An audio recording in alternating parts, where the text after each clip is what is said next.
Nagmasulubon man tungod sa brutal nga batayon ni Negros Oriental Governor Ruel Digamo ang makawani sa Kapitolyo padayon sa ilahang pagpaabot og serbisyo.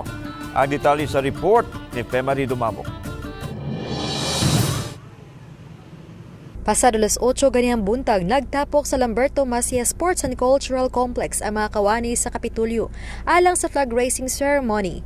Kipanguluhan kini sa bag-ong nanumpa nga Vice-Gobernador Manuel Chaco Sagarbarria ug ubang provincial board members. Ang bag-ong nanumpa nga gobernador si kanhi Negros Oriental Vice Governor Carlo George Joan Reyes naka-medical leave pa. Nangandam unta ang mga kawani alang sa pagtimaan sa Women's Month.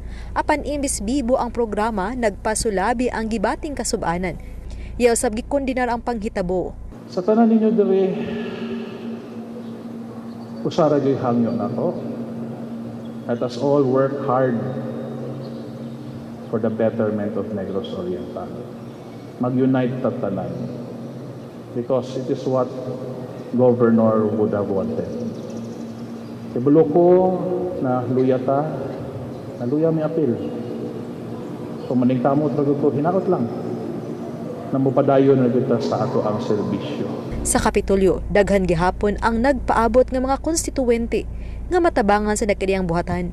Mingaw ang opisina sa gobernador, apan sa tapad lawak, padayon ng iyang mga staff sa pagsilbi sa mga adunay tuyo. Apan na emosyonal gyud kining napukatuig na nga private secretary ni Digamo, ang 73 anyos nga si Hinoviva Angeles.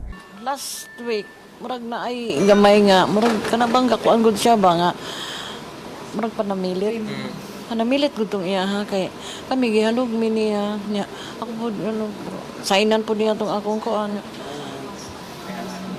Sudden jugo, nasaden gugo nga wala jud siguro. Samtang si Attorney Richard Inuho, Provincial Administrator ni Digamo, nitugan. I received information and I was contacted by the office of the new governor, Governor Guido Reyes, that in the meantime I have to continue the provincial administratorship. Gipaybausab ni Inuho nga sa mosunod nga mga adlaw dadun sa Kapitolyo ang patayng lawa sa gobernador aron makahatag sa ilang katapusang pagyukbo ang mga kawani. Uban ni Cleofer Lumayag o Clans Gabutin, Femari Dumabok, Balitang Bisdak.